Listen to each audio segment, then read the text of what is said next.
Broadcasting live from the Business RadioX studios in Woodstock, Georgia. This is Fearless Formula with Sharon Klein. Welcome to Fearless Formula on Business RadioX, where we talk about the ups and downs of the business world and offer words of wisdom for business success. I am your host, Sharon Klein, and that was a new intro I am very happy to have. And I have a new guest in the studio today. Her name is Lora Bunch Carr. She is an author of a collection of poetry. It's called Roots to Light.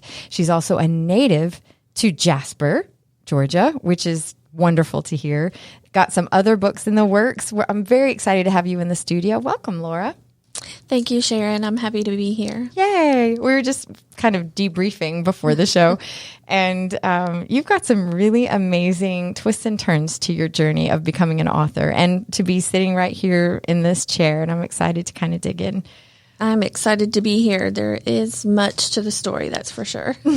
Well, what's wonderful is that I found you on Facebook and you are associated with a lot of different authors here in Georgia.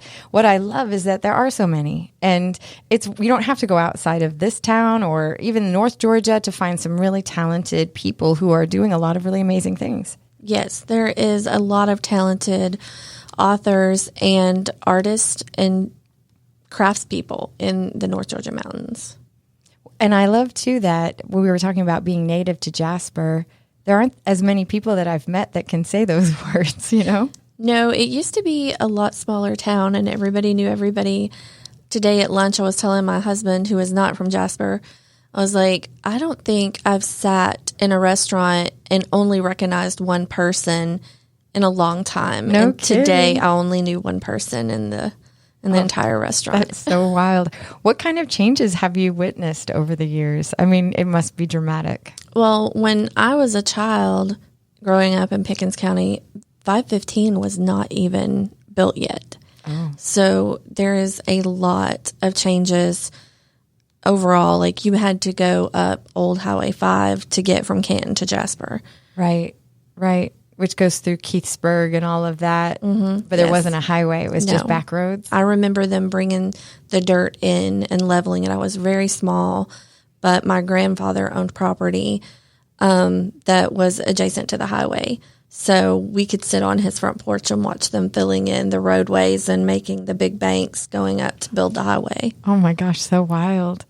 So, I mean, it would take us a very long time to talk about all the changes. I bet. I imagine so. But there will be a book about it. So how exciting. Well, I was thinking too about just the fact that this isn't like a traditional fiction story. This actually has the book that you have, Roots to Light, is obviously a collection of poetry, but there's real deep meaning behind how this book came to be. Would you like to talk about that? Yes. Roots to Light is 100 poems and 21 paintings, including the cover, that all came about during a time period in my life, I would say about 10 to 12 years, of when my late husband was very sick. He was sick for 17 out of the 19 years that we were together.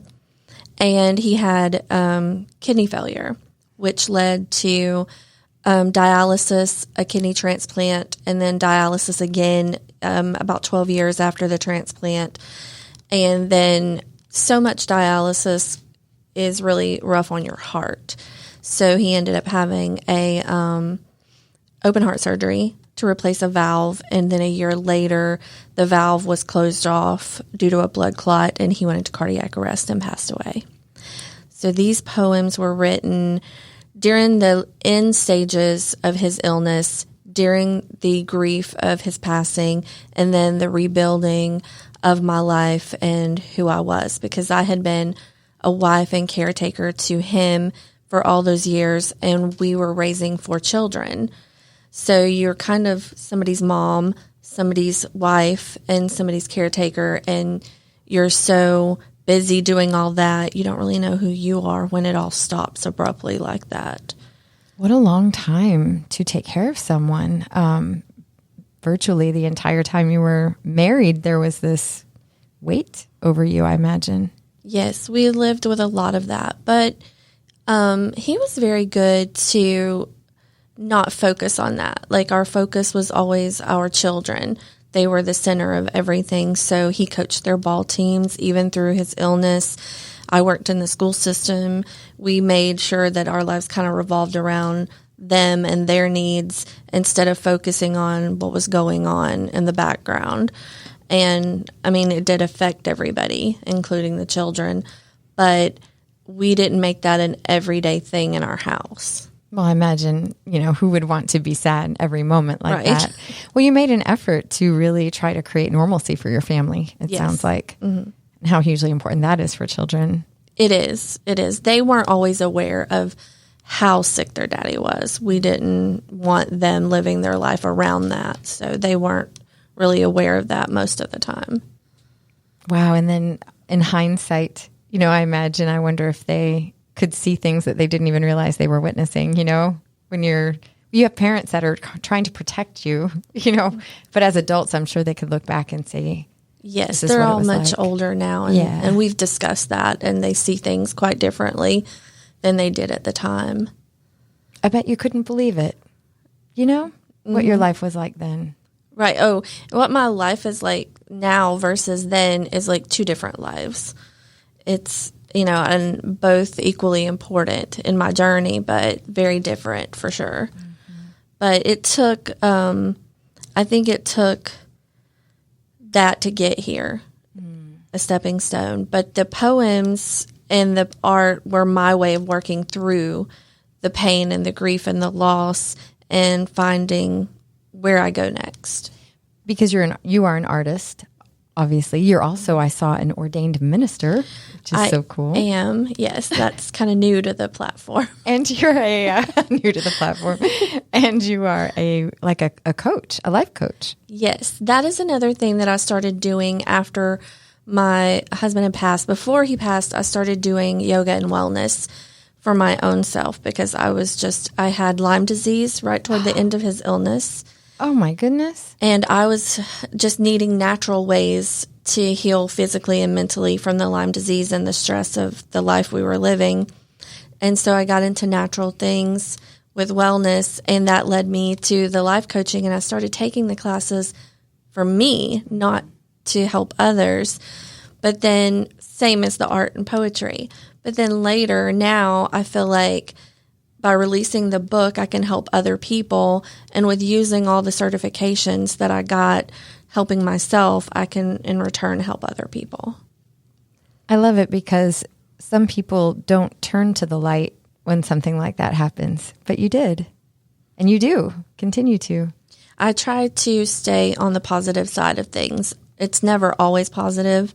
Of course, everybody has a bad day or a bad moment, but I feel like when this happened, when the worst thing that you feared for many, many years happens and you find yourself standing there and you've survived it, then it changes the way you look at fear, and it changes the way you let that fear control your life, because you realize, okay, well, if the worst thing that ever haunted me happened and I made it through it, then what else could there possibly be to be afraid of? So I decided not to let fear stop me anymore, that it didn't matter what other people thought, and it didn't matter if I didn't think I could do it or I might fail. You're going to fail if you don't try. You're never going to have it. You're automatically failing. So if you don't try it, you just let fear win. And I wasn't about to do that. And a little of that motivation, too, came from thinking about Terry, that was my late husband, and the fact that he couldn't really continue living life. He was only 45 years old when he passed away, but I could live it big enough for both of us. Oh, my goodness. So was the motivation behind it. It was like, okay, well, I survived this, and he's not here to do it, so I'll just do it all, and we can do it together that way. Had you always been a writer? Yes, I started writing poetry and song lyrics when I was 11. Oh, wow. And it kind of became a passion of mine. I took a class in elementary school that sparked it, and I just loved reading anyway. And I started writing, but I didn't share poetry with anybody until actually, I think it was about 6 years ago. I started putting it in the paper that I write for. I've been writing for them for about 11 years, but I didn't share poetry with them either until a few years ago. Was it too personal? Yes. It was much easier for me to share paintings because people can interpret their own feelings into the painting more than they seem to care what you were thinking. But poetry is more raw, and it's hard to hide behind, I guess. Truth. It's so, you feel so exposed, right? And Yes. transparent and seen. When you've had a lot of pain already, I can't imagine not having those be received in the way that you would want. Like, it would be too painful on top of what you already experienced. Right. At least that's the way I would have looked at it, I guess. Yeah, it was something that held me back for a while. But then, like other things, I was like, well, I'm not going to let fear conquer me in that area. Plus, the poems could help someone else who went through what I went through. And they're not all about what happened. Sometimes it's just about a nice day. But, you know, sometimes a nice day is what you need on a bad day. You know what I mean? A bad emotional day. And the fact that you could even put into words what you're thinking and feeling looking at a normal day. You know, how many times do I just walk by and think it's beautiful and don't think another moment about it, but you took time to really feel it and put words to it. I'm really good at overthinking and overfeeling that way. Oh my God, we're soul sisters. I overthink everything. Well, I mean, how beautiful is it to consider that you chose to honor your husband by ex-husband, or is that how you say it? How do you say it? I generally just say late husband. Late husband, sorry. Thank you. Now that I'm remarried, it gets kind of funny to how to put it all. I'm sorry if I said it wrong, but we'll say okay. late husband. Your late husband, to say, I'm going to honor you by pretending you're with me all the times and live bringing you with me. Mm-hmm. I mean, how beautiful is that? Well, that was not in the way of the book, because I don't think he ever thought I would share any of my poetry either.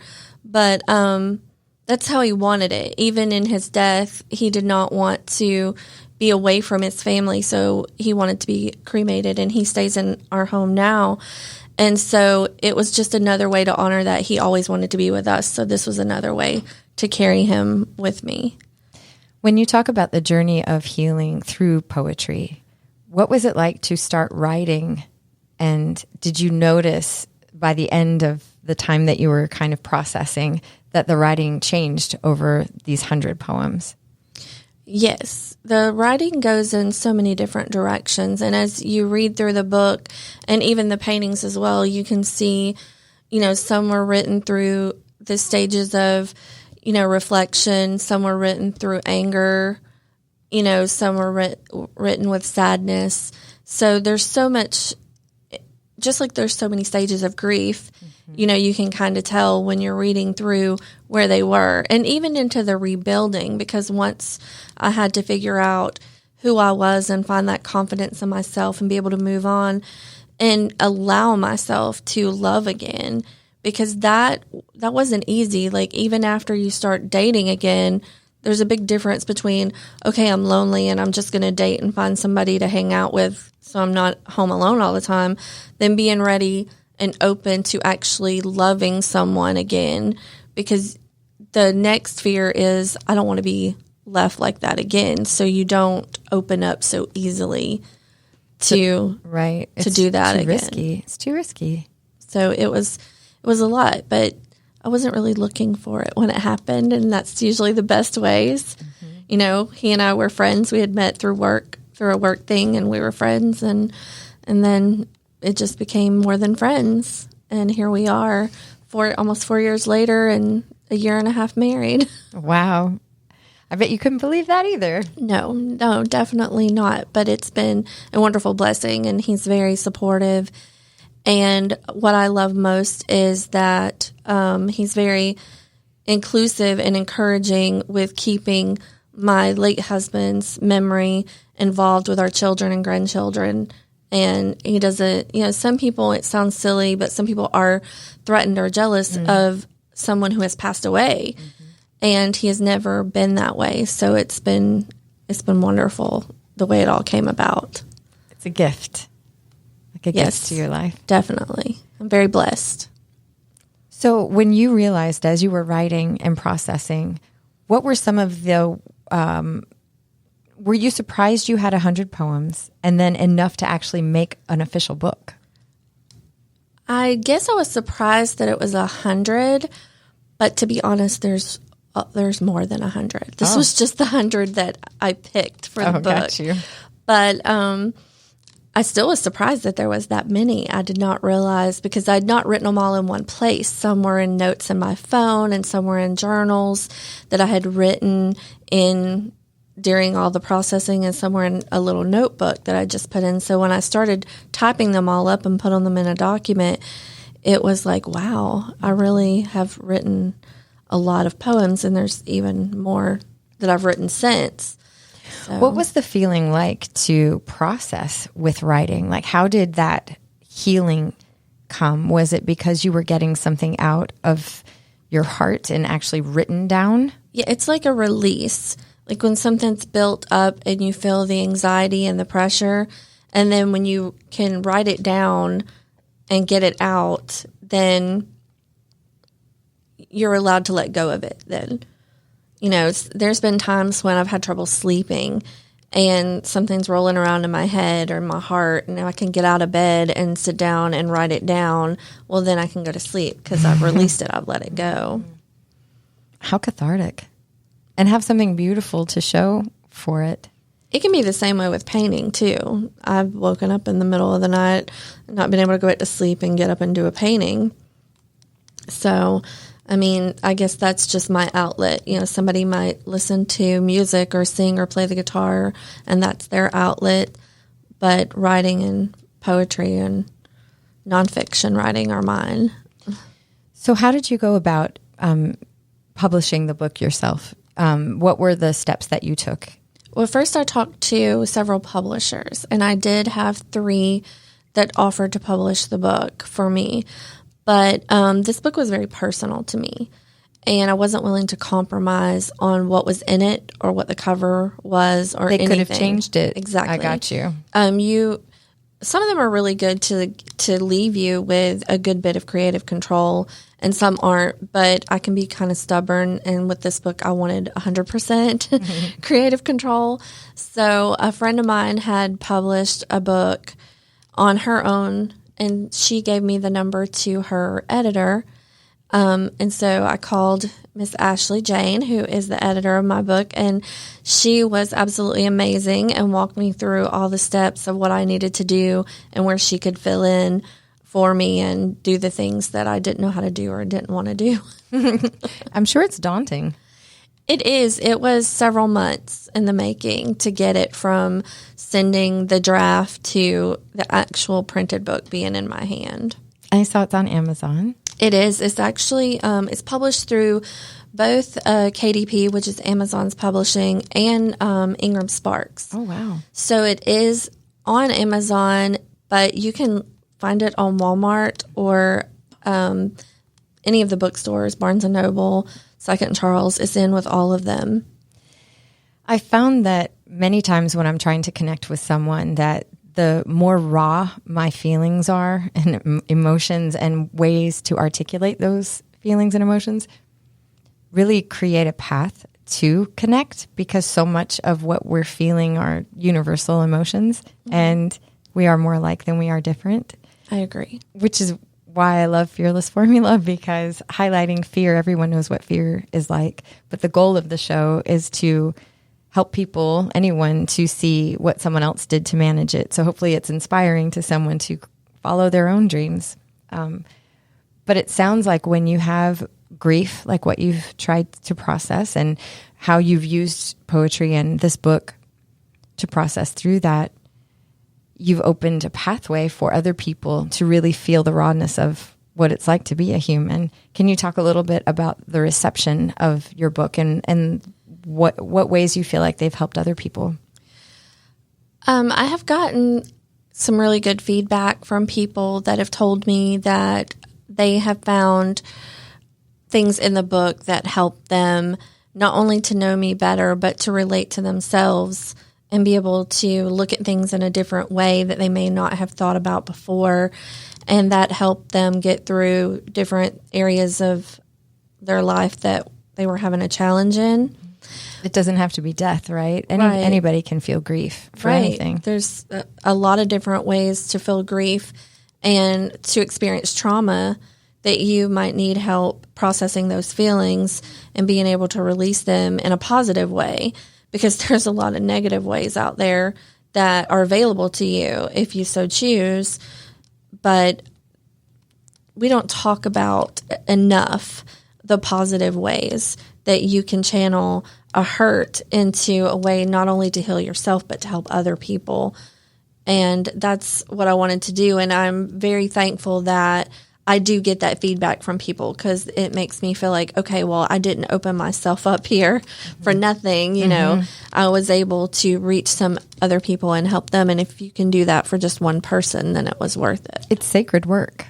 It's very sacred work. Knowing that you could have, like I said, you could have chosen a darker path, or you could have shut down, or anything. And there's no telling what kind of impacts grief has. And I don't know that anyone can truly predict it until they're in it. But the fact that you chose to do something that is helping other people, not just, like you said, get to know you as a human, but ways that they can process a grief day or just a beautiful day or an angry day. We all feel all of those things. And they're all valid, and they're human, and they should not be something that we're ashamed of or feel like we can't share with someone because we're going to be judged. Where did the title Roots to Light come from? What does that mean to you? I think it became more of a symbol of having to grow from those roots that were left and find the light. You know, because when you're transitioning from one life to another that you didn't ask for and didn't want, you only can use what you have, which are the roots that are left over after the fire, so to speak, and then try to grow from those roots up to the light and build something new and beautiful for yourself. What do you think people don't understand about what it was like to be you during that time? I think sometimes as humans, we see traumatic events and we see loss, and we feel really bad for people, but then they feel like it falls off. You know what I mean? Everybody goes back to their normal life, and that's when you're left with yourself. And people don't realize how hard that part is. That part is very lonely, because in the beginning, everybody's around you. Everybody wants to be there for you, but they can't just sit with you forever. They have to go on with their life. And then you have to figure out, okay, now what? Now all the people have gone back to their life and they're not sitting here with me day in and day out, and I have to figure out how to do this. And that was the hardest part for me, was finding myself sitting there and not knowing which direction to go. Because you had been a caretaker and a mother and all of those things, but to find out who you are, just you, that must have been overwhelming. It was. And we were in this little small town where we both have huge families and everybody knows everybody. And like I said, he had coached for all those years and I had worked in the school system. So we knew a lot of people from our families and our works in the community.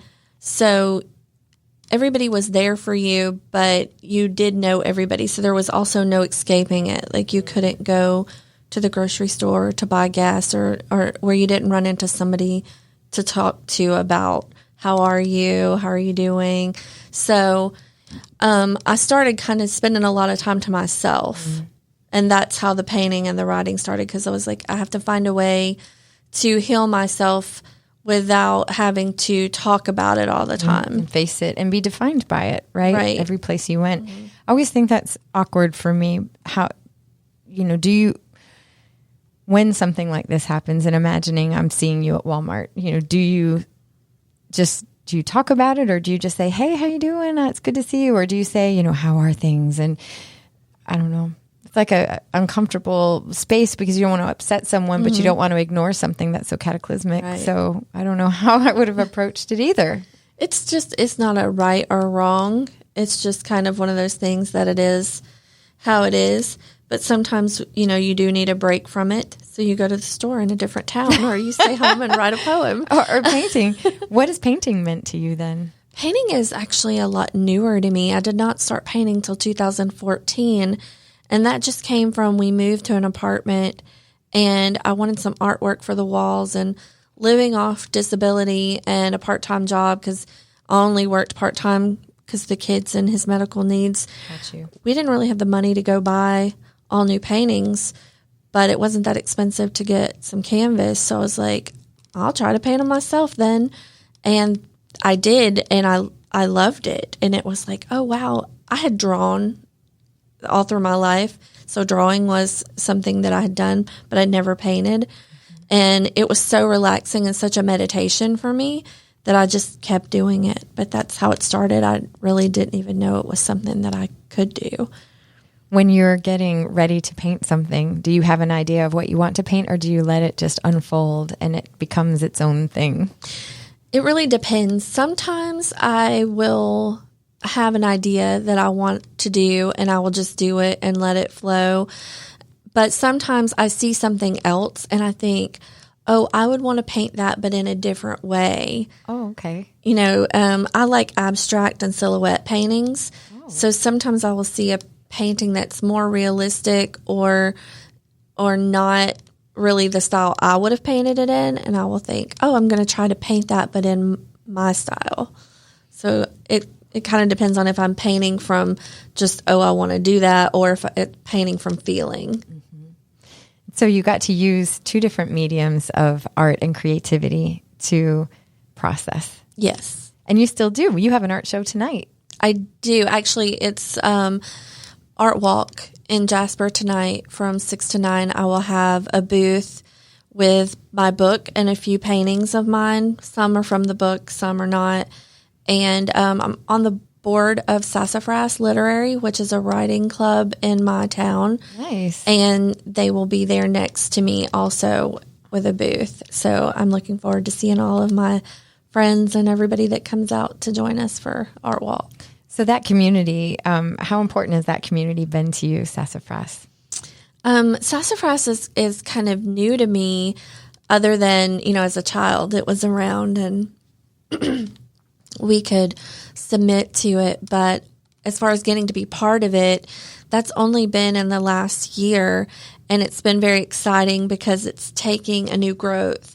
A lot of the members that founded it have been retiring. So they kind of recruited some of us that are in the community that are younger writers to come in and bring it into the next generation to inspire more writers. And we're having a youth contest this year that we're going to be starting up soon for all the middle school and high school age kids to submit different writings of all the different genres. Do you feel like there's so many people that write and then they just don't have an opportunity or an outlet to really share what their writing is?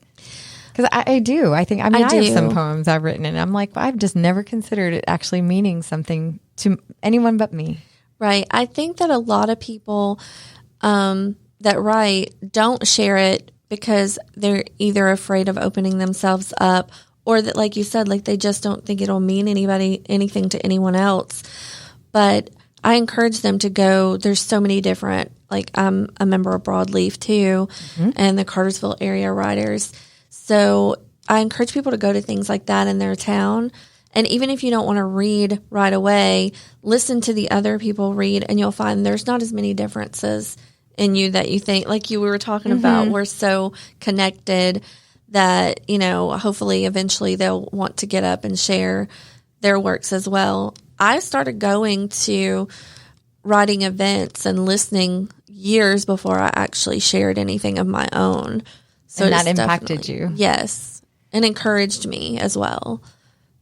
And there's so many opportunities in many different towns. You don't have to go that far, to really feel like you are part of a community that makes you feel brave to do it. Your local library will have many different things going on.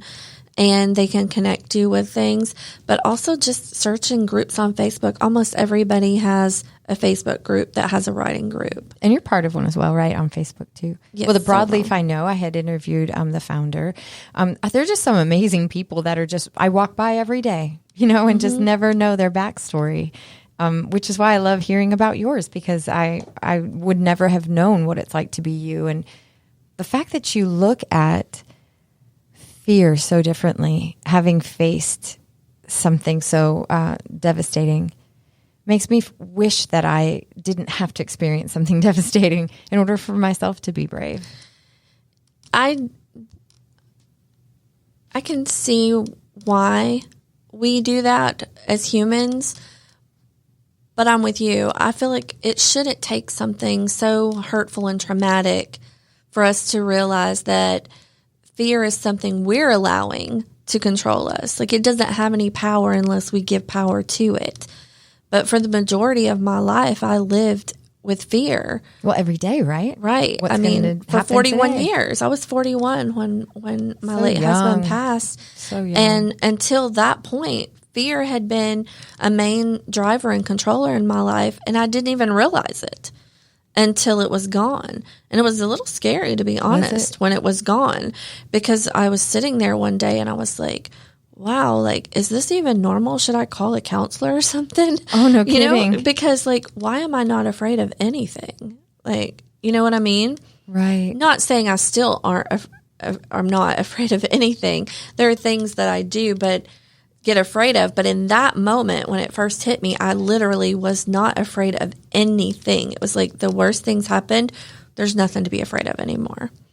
So then after that, of course, fear creeps in here or there, but I'm able to use that to push it back out the door and be like, nope, I already know that you can't control me like that. So you can feel the natural impulse to want to control or want to protect or whatever it is that drives or encourages fear to be part of your life, but you know it's coming and you have a tool to get it to. Right. Well, I showed up here today. I never would have done that a few years ago. Really? And I still have to talk myself into it sometimes. And like you said, when I first came in, you were like, I feel like I haven't prepared you a whole lot, but I don't like to be prepared. And my husband was asking me last night, he was like, do you want to talk about it? Do you want to go over what you might say? And I'm like, no, because then, I won't want to do it. Oh, so really? I don't think about it anymore. Like I don't let myself overthink that. I just, if it's something I want to do, I say yes, and I just make myself do it through the fear instead of, letting it push me back and control me. Well, I become I care too much. And then the outcome is so important to me that if it isn't the outcome that I want, then I'm hurt in some way. So I don't want to prepare too much either. If I put too much into it, then I have too much invested in the outcome as opposed to surrendering to the process, which is a much happier experience and actually winds up being more satisfying. And usually I'm much happier with the outcome if I don't try to make an outcome. Well, it's very unnatural for creative people to detach their emotions from their work. But I think you do have to find some level of that. Of course, you can't do that entirely because your emotions are what drive your creativity, and you want to feed that, but you also don't want to be so emotionally attached to it that the fear takes over and you don't want to share it because you're afraid of what other people might think or how they might receive it. How do you think your attitude toward fear has sort of not letting it drive you or impact your life as strongly as it did before? How do you think that attitude change has impacted your children? Because they're the next generation to come and they haven't had to experience a partner leaving, But I'm wondering how that impacts their relationships or the direction of their lives. Have you noticed anything? They have told me in different ways, especially my daughter. Girls tend to talk to you more about their feelings than the boys do, but they have told me that things that I have said or done have helped them in different ways, to see things differently. But even though they haven't lost a partner, they lost a parent, and they were not very old.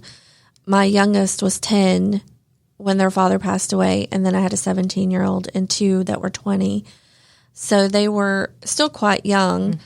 And I think in some ways it was the same for them. You know, they had also had to realize something that they had feared, and they were able to overcome that.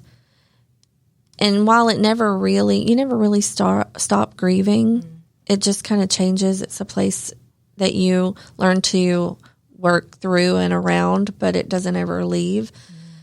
But they have all done so well. I'm so proud of them. The youngest one will be graduating. My Tristan, he will graduate this next year. Is his senior year. He's playing football. He's doing great. And then my middle son, he works really hard. He's works in auto body, but he also writes. He's a rapper, actually, and he's recorded a couple of songs, and he does write all his own material. So he did get that, gene from me, I guess. That's amazing. The one that is actually out on YouTube is about his father and his passing. So, and then my oldest son, he is a writer as well. He has written some country music songs. Amazing. Oh my goodness. Yeah, and some of those have been played on the radio as well. So, I'll have to have your creative family come and talk about what it's like to use something like these deep, intense emotions to connect to other people and make them feel less alone. Yes, it is so great to have that outlet that you can help yourself and help others with at the same time. And my daughter went on to get her degree in psychology, and she works mostly with children. Oh, wow. So everybody has found really positive ways to channel their loss and their trauma to give back to other people in various ways. You had said that you compare your life that you have now to what it was like before, and it's night and day. I almost feel like we have periods in our lives that are kind of like a renaissance. Mm-hmm. I was married for 20 years, and who I was when I was married is not who I am now. And I'm so much happier now. And as much as I didn't want the negative things of a family breaking up, I didn't want that. Who I am now as a human, like the way I move through the world, is the way I like to say it, impacts them differently than if I had stayed in a relationship that wasn't emotionally sustaining. Right. We should always be learning and building and growing and bettering ourselves. If you stay the same person all the time, then that's not healthy for you. You should always be, growing and learning something new to become a new version of you, because there's a real problem if you stay stuck, not just for you, but for all the people around you too, because that means that you're not really living life, that you're just kind of existing. And I've always said there's always events that happen in your life, whether it be having a child, getting married, getting divorced, losing someone, that kind of defines before that and after that. But nothing's the same because it changes everything. Because before you were a mother, I was a totally different person then than after my first child was born. But it definitely is like 2 entirely different lives that I'm living now versus before. And you seem like you're in a obviously happier spot, but how amazing is it to even go to a bookstore and potentially see your book on a shelf? I mean, I always think things like it didn't exist before and now it exists, came from your, inspired through your brain, and now it's a physical something. I always find that amazing. It is interesting, and there's 2 things that are real interesting to me about it. One is that it will be here longer than I will be. And that's a kind of a weird feeling to think, okay, well, something I said or wrote or painted could live on many years past me. And then the other was, why is my picture on everything? That was really hard to get used to. And when they would be like, oh, we need to put your picture on the book, and, you need to have your picture on a flyer. And I was just like, okay. All the time. Yeah. Yeah. I'm not a very happy selfie person. I don't like taking pictures of myself or being in pictures. I just don't like it. I like the voice part. Like, we can have video in here, but I actually really appreciate that it's not about looks. It's not about any of that. It's like the message is the most important. To me, I love that. I don't know why it was different. I've never really minded selfies so much, and I would take them with my friends and stuff and put them on my social media. But I guess it's different still whenever you think, okay, well, this little group of people that you already know versus all of these people that you don't know. Yeah. So wild. And I have a group of friends you'll see in the front of the book. We call each other Yayas because we have been friends forever. A lot of us since elementary school. I'm really blessed to have such a large group of women that are so supportive and amazing. And they are very instrumental in keeping me encouraged and focused as well. And, they find it humorous sometimes too with me, and we can laugh about it and be like, can you believe this? Do you think you have a fearless formula? Do you think it is just being able to look at, what you've been through and know that nothing is ever going to scare you as much as that? Yes, I do. And even if something were to be more scary than what I would think that could be the worst scary, just knowing that I have enough faith and I have my friends and my family, that's the trifecta to see me through whatever it is that I need to come out the other side of. Friends and family and faith. Mm-hmm. What advice would you give someone who is experiencing something that like you have, or has a collection of poetry that they think they would like to publish as well? What advice would you give them? Well, someone who is experiencing the things that I have been through, one big thing that I would say is that you have a lot more power than you think you have. You're in control of so much more than you might feel like you are. You feel like everything's coming down on you and you have no control over it. But you can really change your entire life by first looking inside and changing the way you view things. You can't change the things that have happened to you or that will happen to you, but you can change the way that you look at it and the way you react to it. And that can make all the difference. And that's really hard to see when you're that far down, but it is the most important thing to see, because without the knowledge that you can change it, what are you going to do to actually take action to change it? So people just don't know that they have that power, that you can really change the way you think about something and make that the first step to changing your entire life. And then, what was the second part of the question? I did throw two in there. If someone has a collection of poetry or have a book that they would like to have published, what advice would you give them? Well, I would say if you aren't ready to jump all in, find a little local paper, like the paper that I take poetry submissions and do stories for, the Best in North Georgia Mountains. I encourage people all the time that I'm friends and family, even if you don't want to put your name on it, write under a pen name or use your initials, but send me your poem or send another paper your poem. We keep it anonymous. We don't tell if you don't want us to, but put it out there and let people read it and see what their reaction is. And if that's really what you're afraid of, because honestly, the reaction's probably not going to be what you think it is. People are really going to either not care at all, and then, that releases you from that, or they're going to receive it in a way much better than what you thought. But honestly, in my opinion, you shouldn't care anyway. Like at some point, just don't care what they think and do it anyways. But that gives you a little start if you're not ready to just throw a book out there yet.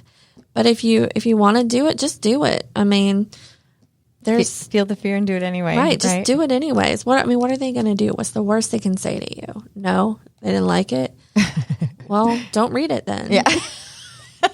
Read something else. Kind of simple when you think about it. I don't like everything either. I mean, we're all going to have the things we like or don't like, but you don't exactly have to make someone try to feel bad about it, and you shouldn't let fear keep you from doing it just because you can't please every person on the planet. Such good advice. Well, if anyone wanted to get in touch with you regarding your book or to talk about you, about any of the things that you've experienced, how could they do that? I have a website, LoraBunchCarr.com. Try to keep things real simple there. And my wellness email is revive360wellness@gmail.com. That's a good way to email me. I do run the book through there too, so that's always a good way to get me. And social media, I'm pretty much everywhere now. Instagram, TikTok, Facebook.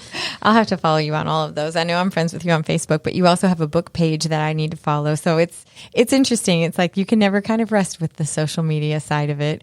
No, and it's really weird to Google yourself and see a million things pop up. I think that was my first realistic shock, was when I decided to just try to Google myself and see. And then the book came up and the different social medias and the website. And I was like, wow, okay. You have a real presence now. It's wild. I know. I always think the same thing. Like, I'm not really that. It looks like I'm so important, but it's really, I'm just, You're still just you. Yeah, just me. But, and then I'm like, thank you, God, for this platform. Please help me to use it in a positive way. So I don't end up on a tabloid. I can end up instead helping someone. It's nice that you have that thought of using it in a nice way, because not everybody does. So. Right. Well, I want to thank you so much for being so willing to share about your story.